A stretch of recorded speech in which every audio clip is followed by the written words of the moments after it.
आज के शो में।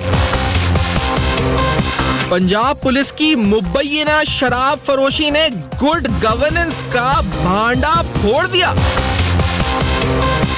बगल में बच्चा शहर में ढंढोरा, गिरफ्तार मुल्जिमान से पूछगछ क्या काफी।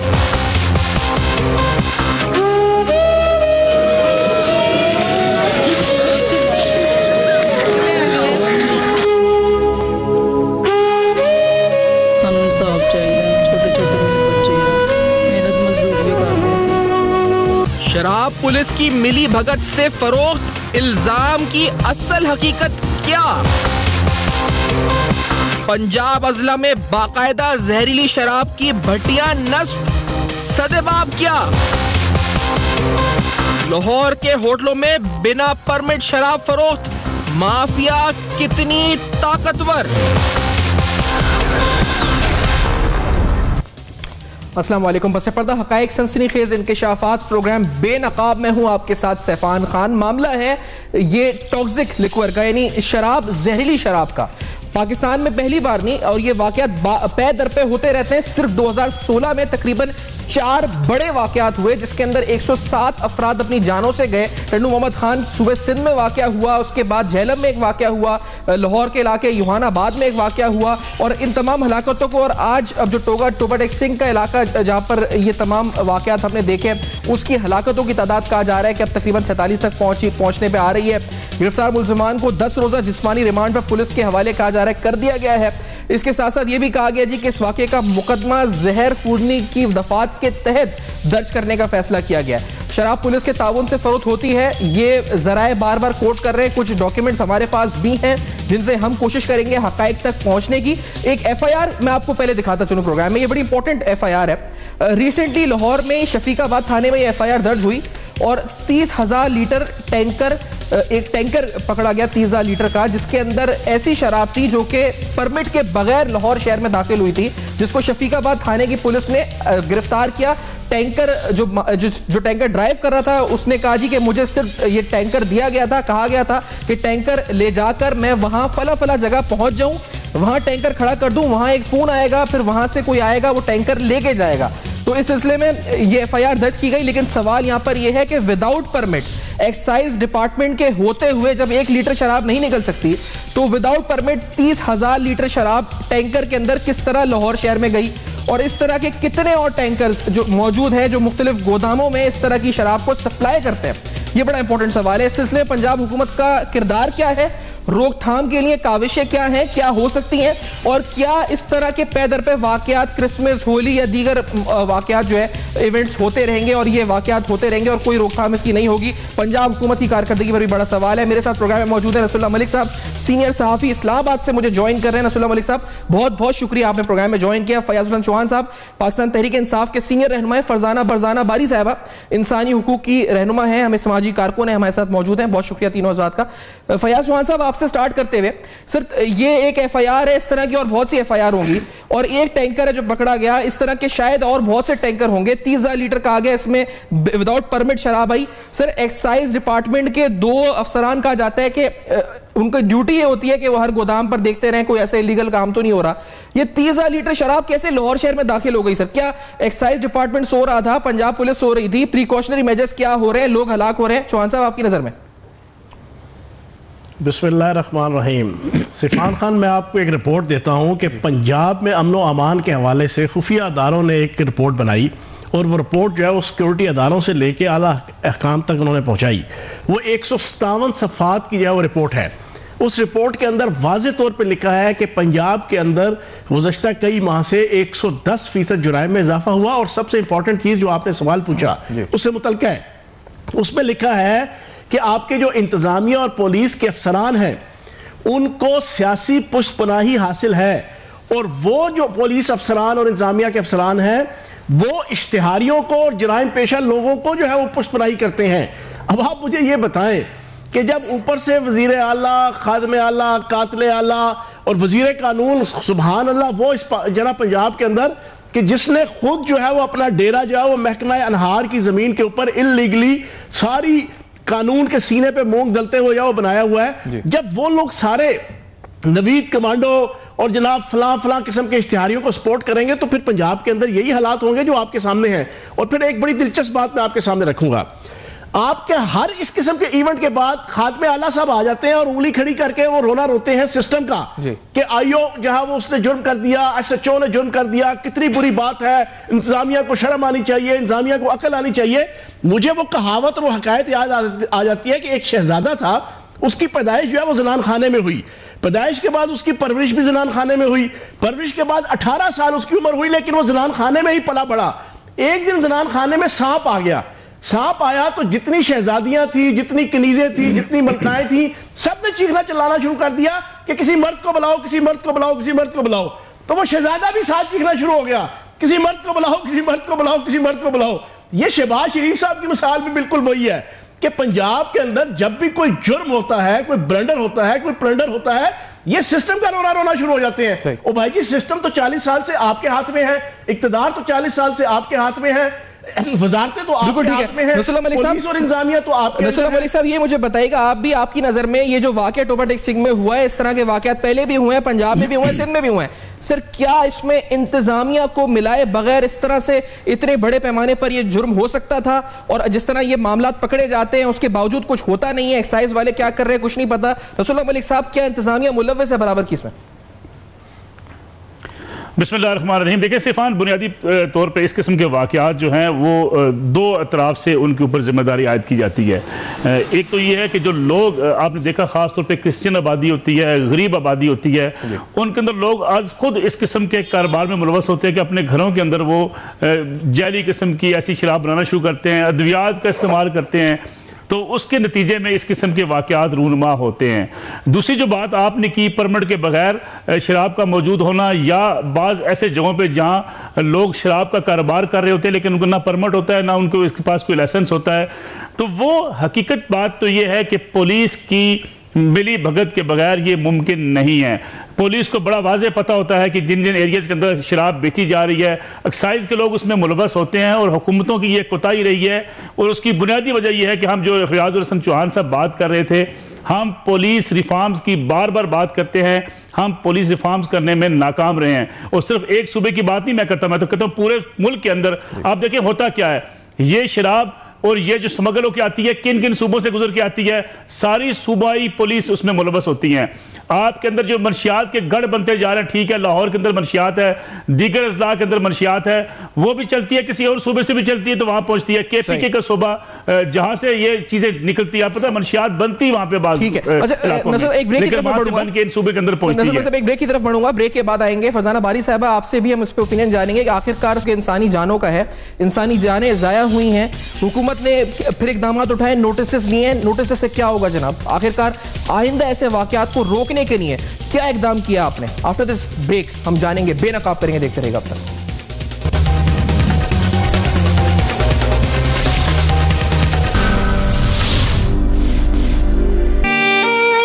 पीती मत थोड़ी बात सुबह टाइम के तुम उठे हो तो नहीं सबको पता।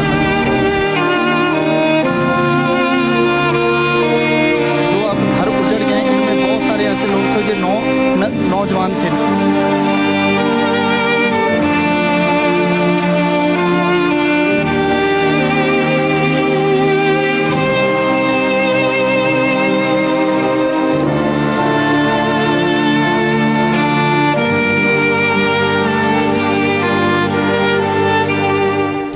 Welcome back. आप देख रहे हैं बेनकाब, मामला इंसानी जानों का है, इंसानी जानों के ज़िया का है। ये जैसे नसरुल्लाह मलिक साहब ने कहा, बिल्कुल सही कहा, पुलिस रिफॉर्म्स की ज़रूरत है, साथ साथ जो लोग खुद कारोबार मुलव्वस पाए जाते हैं इस चीज़ में, वो भी एक फैक्टर होता है। लेकिन इसमें सरकार की क्या इस वक्त सरकार का किरदार हो सकता है? क्या इसमें प्रिकॉशनरी मेजर्स कुछ हो सकते थे, नहीं हो सकते थे? और इससे पहले कई वाक़यात ऐसे हो चुके हैं। फरजाना बारी साहब आपकी तरफ आते हुए प्रोग्राम में, क्या आपको लगता है सोली रिस्पॉन्सिबल इस पूरे वाकये का पंजाब गवर्नमेंट होगी, या जिस सूबे में भी ये वाकया होता है वहां की गवर्नमेंट होगी? फरजाना बारी साहबा, या कोई और है? कौन होगा इसका जिम्मेदार? फरजाना बारी साहब अपने नजर में। देखिए सबसे पहले तो देखें ये बहुत बड़ा सानिया है और इसकी जितनी भी मजम्मत की जाए और उसकी जिम्मेदारी जो है, देखें अभी तो ये पंजाब में डेथ्स हुई है, लेकिन हम ये देखते हैं कि जब भी कोई ओकेजन होता है तो जहरीली शराब पीने के वाक़यात हमें दूसरे सूबों से भी मिलने में आते हैं। तो देखना ये है कि वजह क्या है। देखें हमारे यहाँ जो रिलीजियस मिनॉरिटीज़ हैं, जो क्रिश्चियन कम्युनिटीज़ हैं, आप पहले तो ये उस पर देखें, क्योंकि हम हर इंसानी सानिया के ऊपर भी सियासत को, अपनी सियासत चमकाने को और सियासी बयानात देना ज़्यादा पसंद करते हैं और ये नहीं देखते कि अब ये जो जिस वजह से ये सारी ये ट्रेजेडी हुई है, इसके जो असरात हैं, मुज़मिर असरात हैं, इसको कैसे कम किया जाए और आइंदा इसको कैसे रोका जाए। देखिए मसला क्या है, क्यों लोग शराब बनाते हैं और बेचते हैं और किन लोगों को बेचते हैं? ये वो गरीब क्रिश्चियंस हैं ना, जो कि नहीं अफोर्ड कर सकते कि वो कोई आपके जाके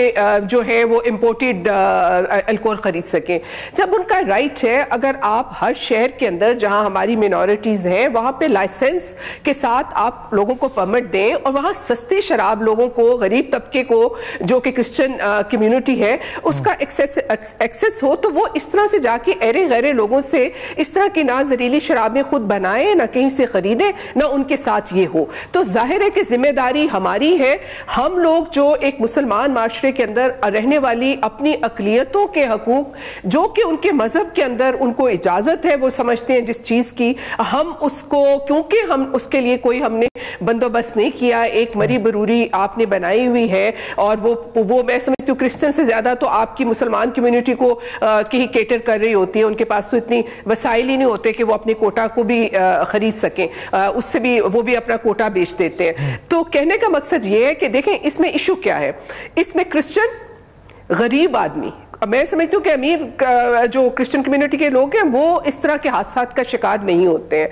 अच्छा, इसमें दूसरी सबसे बड़ी जिम्मेदारी बनती है कि देखें इतना बड़ा वाक़या हुआ है, मेडिकल असिस्टेंट जो है 40, मेरा ख्याल आज तो 47 डेथ हो गई हैं। मतलब किसी को कोई ख्याल है कि वो जो लोग जो है इसमें इस वक्त ट्रेस किया जाए, जिन लोगों ने ये शराब जो है वो पी है, उनको फौरी तौर पे जो मैंने खुद पता किया था कि जो तो बस टेक सिंह में जो डिस्ट्रिक्ट हॉस्पिटल है वहाँ कोई फैसिलिटीज ही नहीं है। लोग जो है अपने बंदे उठाओ फैसलाबाद ला रहे हैं। इस बात पे मैं इस बात पे बिल्कुल कुछ ही देर में मेरे साथ टोबा टेक सिंह से वहाँ के हमारे नुमाइंदे होंगे जो अस्पताल के सूरत बताएंगे।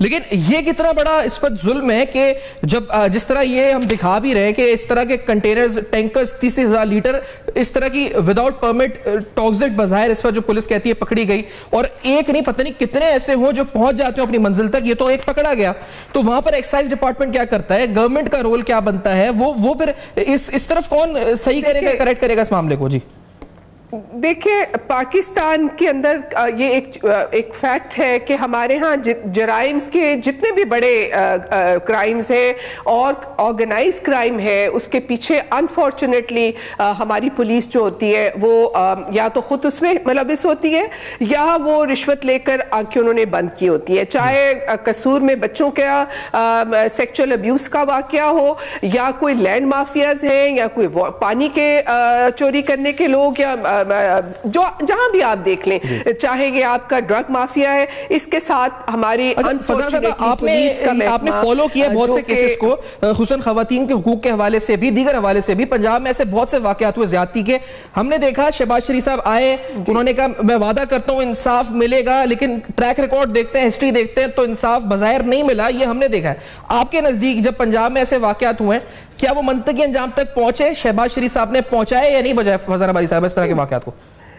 हाँ, देखिए, ना तो शहबाज शरीफ ने पहुंचाए, ना तो आपकी जुडिशरी ने पहुंचाए। आप देखें जिन केसेस के ऊपर सो मोटो नोटिस हो जाता है, वहां श्री कोहिस्तान का इशू कहां पहुंचा? बाकी बेतहाशा इश्यूज जिसके ऊपर आपकी अदालतें सुप्रीम कोर्ट नोटिस लेती हैं, आपका प्राइम मिनिस्टर नोटिस लेता है, आपके चीफ मिनिस्टर्स नोटिस लेते हैं। तो सिर्फ एक शहबाज शरीफ की बात नहीं है। जो सिंध के अंदर प्रॉब्लम्स हो रहे हैं, जो बलूचिस्तान के अंदर हो रहे हैं, जो केपी के अंदर हो रहे हैं, तो हुकूमत तो सोई हुई है ना।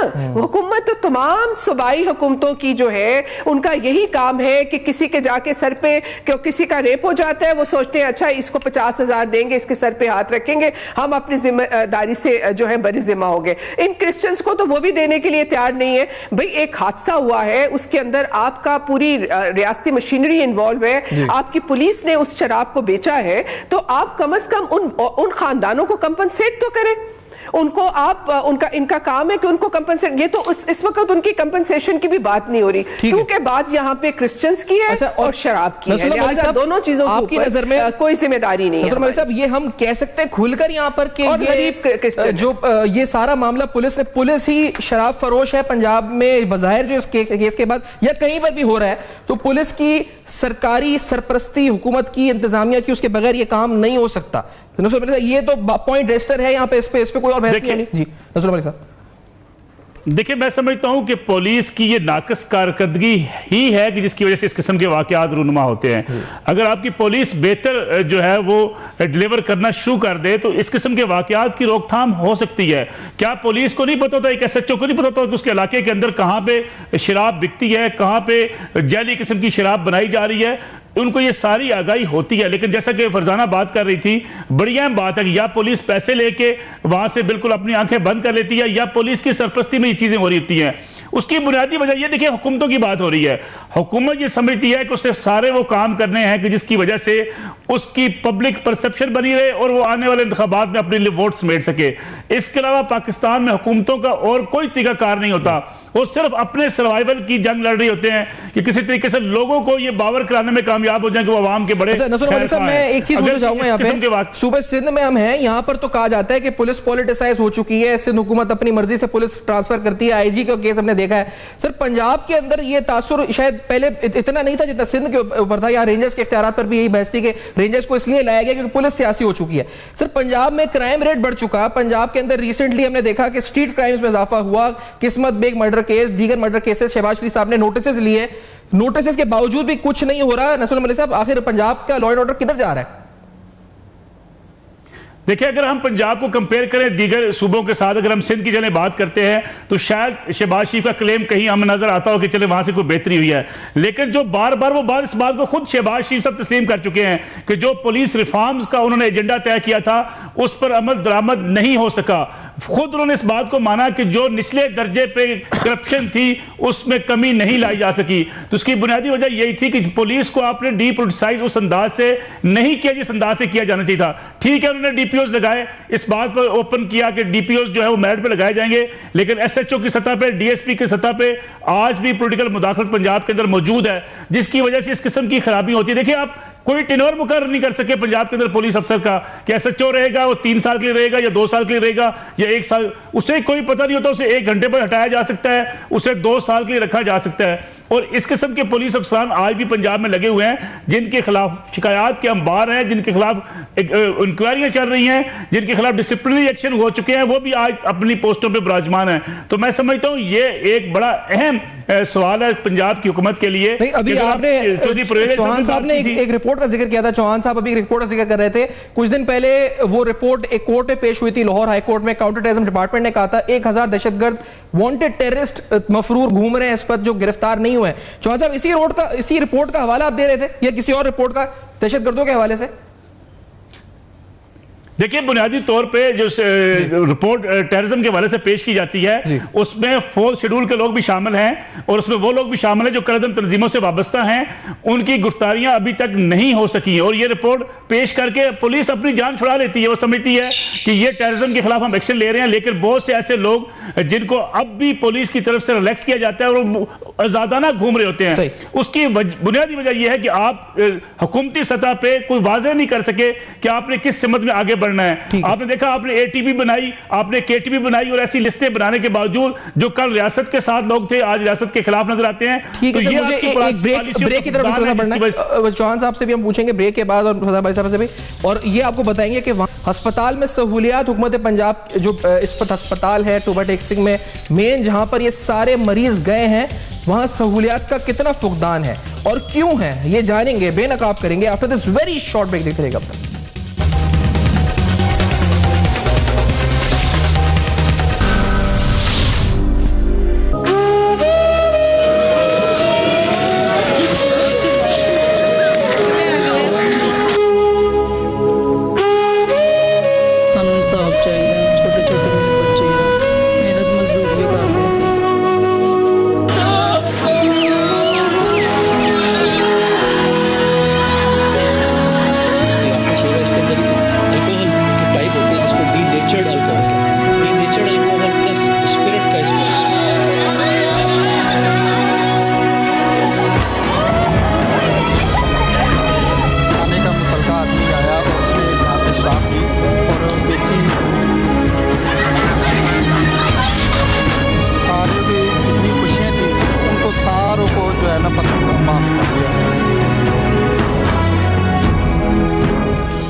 Welcome back. आप देख रहे हैं बेनकाब कर रहे हैं। आखिरकार टोबा टेक्सिंग में हुआ क्या, किस तरह हुआ, जिम्मेदार कौन है? खादिम हुसैन गिल हमारे नुमाइंदे हैं जो हमें ज्वाइन कर रहे हैं टोबा टेक्सिंग से, अस्पताल से ही, जहां पर इस वक्त पूरी सूरत हाल उनके सामने है। खादिम, मुझे बताइएगा, क्या आप वहां देखा? वहां पर अभी हम बात कर रहे थे, वहां सेहत की सहूलियात का फुकदान है। नसरुल्लाह मलिक साहब भी हैं, फयाज चौहान साहब भी हैं, फरजाना बारी साहिबा भी हैं।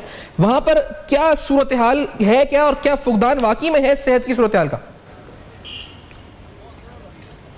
जी बिल्कुल, फुकदान की अगर बात की जाए तो ये हम नहीं कह रहे कि यहाँ अस्पताल में सहूलियात का फुकदान है। ये जो कमेटी बनाई गई थी, इंक्वायरी कमेटी बनाई गई थी, उसने ज़राए के मुताबिक उस कमेटी ने अपनी रिपोर्ट में जो लिखा है उसके मुताबिक ये है कि 122 मरीज़ जो है मुतासरा जहरीली शराब पीकर जो यहाँ पे अस्पताल में आए हैं, उनका रिकॉर्ड यहाँ पे मौजूद है 122 अफराद का। उनके लिए सिर्फ 8 बेड का एमरजेंसी वार्ड बनाया गया है। ये भी सहूलियात का फुकदान में आता है। जबकि यहाँ पे डायलिसिस के लिए जब यहाँ पे मेरी डॉक्टर से बात हुई तो उसका कहना था कि हमारे पास एमरजेंसी डायलिसिस की सहूलत मौजूद नहीं है। ये भी उस रिपोर्ट में लिखा गया है कि यहाँ पे कोई जो डॉक्टर हैं, डायलिसिस मशीनें तो 6 ज़रूर है, लेकिन कोई ऐसा डॉक्टर नहीं है जिसको डायलिसिस करना आता हो। दूसरी बात, यहाँ पे ICU वार्ड नहीं है। जितने भी मरीज़ हैं वो सीरियस हालत में थे, उनको फौरी तौर पर ICU वार्ड में मुंतकिल करना था, लेकिन यहाँ पे सिरे से इस अस्पताल में, ये डिस्ट्रिक्ट टोबा टेक्सिंग का सबसे बड़ा अस्पताल है, यहाँ पे ICU वार्ड बिल्कुल भी नहीं है। डॉक्टर्स का भी यही कहना है, रिपोर्ट में भी यही लिखा गया है। जबकि यहाँ पे वेंटिलेटर तक की सहूलत मौजूद नहीं है। इसके अलावा अगर बात की जाए तो जो रिपोर्ट में लिखा गया है, ज़राए का कहना है कि उस दिन जिस दिन ये वाक़या पेश आया, अस्पताल में मरीज़ आना शुरू हुए यहाँ पे, तो MS साहब जो थे वो यहाँ पे ड्यूटी पे मौजूद डॉक्टरों को फ़ोन करते रहे, लेकिन किसी डॉक्टर ने उनका फ़ोन सुनना गवारा नहीं समझा, जिसके बाद जो इतनी हलाकतें हुई हैं, वो इसका भी एक ये बाइस बना है कि यहाँ पे डॉक्टर्स की सहूलत मौजूद ना होने की वजह से इतनी हलाकतें हुई हैं। और दूसरा, उस रिपोर्ट में ये भी कहा गया है ज़राए के मुताबिक कि जो डॉक्टर यहाँ पे मौजूद थे, जो भी मरीज़ आता था उसको यहाँ ट्रीट करने की बजाय, ट्रीटमेंट देने की बजाय उसको फौरी तौर पर फैसलाबाद अस्पताल में रेफ़र कर दिया जाता। रास्ते में कुछ लोग मर गए, कुछ अस्पताल पहुँच कर मर गए। अगर इस अस्पताल में, टोबा टेक्सिंग के अस्पताल में सहूलियात होती, मरीजों को ट्रीटमेंट दी जाती फौरी तौर पर, तो शायद इतनी हलाकतें ना होती। दूसरी बात अगर की जाए शराब के, अच्छा, बहुत शुक्रिया। मैं चौहान साहब, आप सुन रहे हैं मेरे, क्योंकि कल हमने प्रोग्राम किया था 220 अरब रुपए के ऑरेंज लाइन मेट्रो प्रोजेक्ट के ऊपर, पंजाब के लिए, लाहौर के लिए। सर 220 बिलियन रुपीस का एक प्रोजेक्ट एक तरफ, और एक तरफ हम बता रहे हैं सूरत टोबा टेक्सिंग की, 8 बेड का अस्पताल, ना वेंटिलेटर, ना डायलिसिस यूनिट अवेलेबल, ना डॉक्टर्स अवेलेबल, ना बेड अवेलेबल। चौहान साहब, ये सूरत हाल है कि आखिरकार ये क्या, किस चीज की अक्कासी है?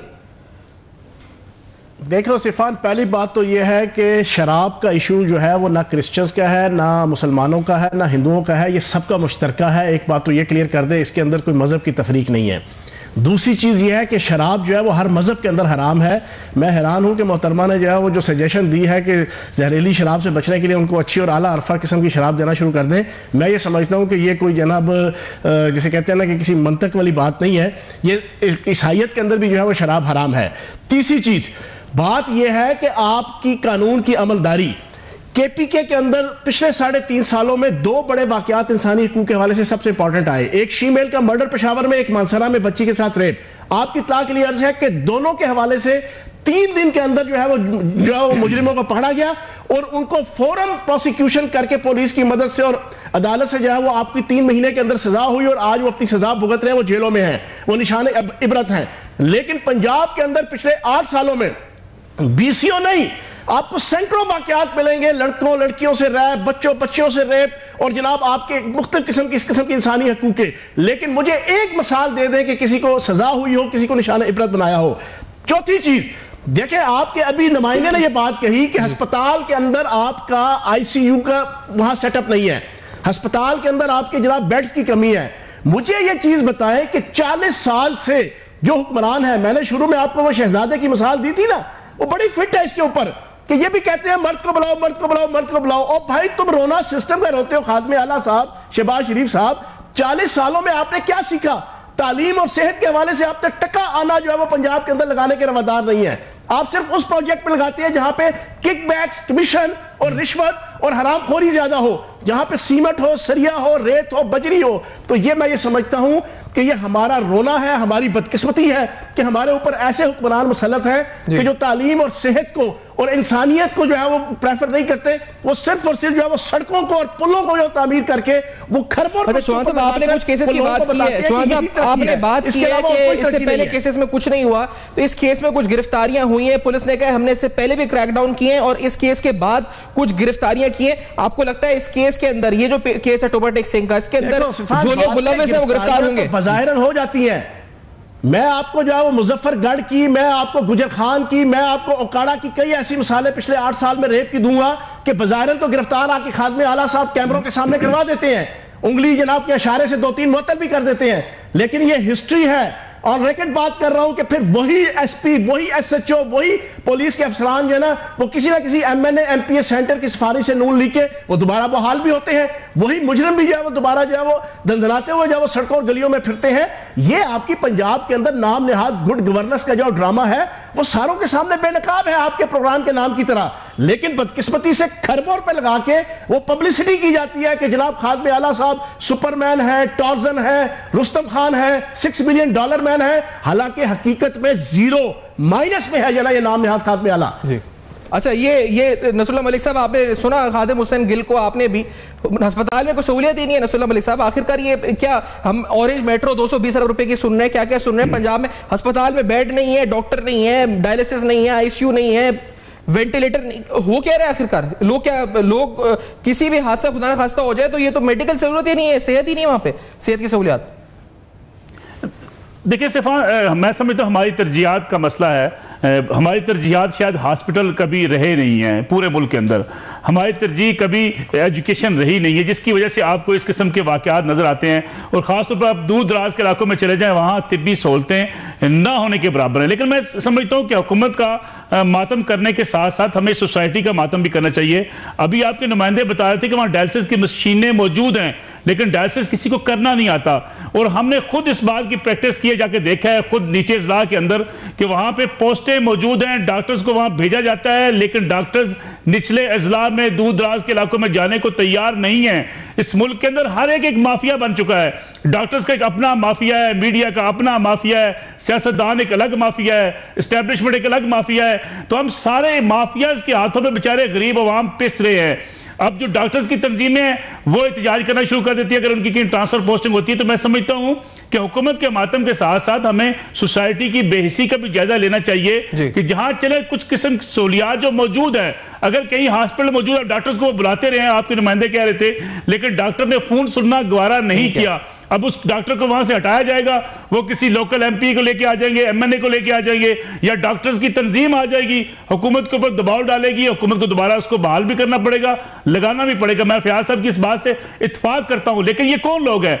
हम में से लोग हैं, हम ही हैं। सियासतदान भी हमारे लोग, अगर कोई पुलिस अफसर है वो भी आपका मेरा कोई अजीज दोस्त भाई होगा, अगर कोई एनजीओ है वो भी हमारी है, लेकिन बदकिस्मती से हमें इस बात का एहसास नहीं रहा कि हम इस मुल्क को बेहतर कैसे करना है, और हमारी तरजीहात दुरुस्त नहीं है। इलेक्शन आता है, इलेक्शन में हम वोट डालते हुए भी अपनी तरजीहात को अपनी अपनी बिरादरी, अपने कबीले, अपनी जुबान, अपने मसाइल के साथ जोड़ देते हैं, जिसकी वजह से आज पाकिस्तान मसाइल में गिरा हुआ है। ठीक है, फजाना बारी साहब, आपके नजदीक जो वहां पे मरीज हैं उनके लिए फौरी तौर पर क्या ऐलान या इकदाम होना चाहिए? फजाना बारी साहब, जो वहां पर मुतासिर हो रहे हैं, इंसानी जानों का मसला है, अगर सहूलियात नहीं है, डॉक्टर्स नहीं आ रहे, तो क्या करे गवर्नमेंट को? फौरी, इतने दिन हो गए, हलाकतें बढ़ती जा रही है, फजाना साहब क्या होना चाहिए फौरी तौर पर? देखिए, तो बिल्कुल ये देखिए इमरजेंसी डिक्लेयर करनी चाहिए थी और फैसलाबाद से, लाहौर से डॉक्टर्स वगैरह को वहाँ पे भेजना चाहिए था फौरी तौर पे। वहाँ जो है मतलब इसमें सबसे पहला बात ये है कि लोगों का स्टमक जो है उसको क्लीन किया जाए, और फौरी तौर के ऊपर जो उनको तिब्बी इमदाद की ज़रूरत थी, क्योंकि ये तो पता चल गया, और ये भी देखना, ये तो ज़ाहिर है कि जब लोग मरना शुरू हुए हैं तो इनको अंदाज़ा होना चाहिए था कि ये तादाद बढ़ेगी, तो फौरी तौर पर उसका इंतज़ाम होना चाहिए था, वहाँ पर इमरजेंसी डिक्लेयर होनी चाहिए थी। और वहाँ पे रीइंफोर्स करना चाहिए था मेडिकल आपकी जो टीम्स हैं और जो वहाँ के ऊपर फैसिलिटीज़ हैं। अभी भी उनको ये वहाँ पे ये बंदोबस्त नहीं है। लोग अपने जो अफेक्टेड लोग हैं उनको उठा के कोई फैसलाबाद जा रहा है, कोई लाहौर ले जा रहा है। तो ये तो मैं समझती हूँ कि ना सिर्फ क्योंकि पुलिस की अपनी इन्वॉल्वमेंट से इतना बड़ा सानिया हुआ, लेकिन इस वक्त जो मेडिकल हमारा खासतौर पे जो हेल्थ मिनिस्ट्री हेल्थ डिपार्टमेंट है और जो हमारी हॉस्पिटल्स की इंतजामिया है, मतलब जो डिस्ट्रिक्ट इंतजामिया है हॉस्पिटल की, उनको चाहिए था फौरी तौर पे इमदाद तलब करते, और वहीं टोबा बहुत शुक्रिया मैं आपका शुक्रिया अदा करूंगा नसरुल्लाह मलिक साहब का और चौहान साहब का जिन्होंने प्रोग्राम में ज्वाइन किया। के अंदर गवर्नेंस की सूरत हाल, हालिया वाकया टोबा टेक सिंह का, उसके पीछे मुहर्रिकात क्या है, बेनकाब किया, उसके साथ साथ सवाल उठाया आखिर गवर्नेंस के इशूज के ऊपर मसला कहां है, सेहत का फुकदान, सेहत की सहूलियात का फुकदान, वजह क्या है। जब 220 अरब रुपए मेट्रो के लिए रखे जा रहे हैं तो एक अस्पताल में बेड क्यों नहीं है, 8 बेड मौजूद है, वजह क्या है आखिरकार। फीडबैक लिखिएगा फेसबुक, ईमेल और ट्विटर पर, देखते रहेगा। अब तक अपना बहुत ख्याल रखिएगा।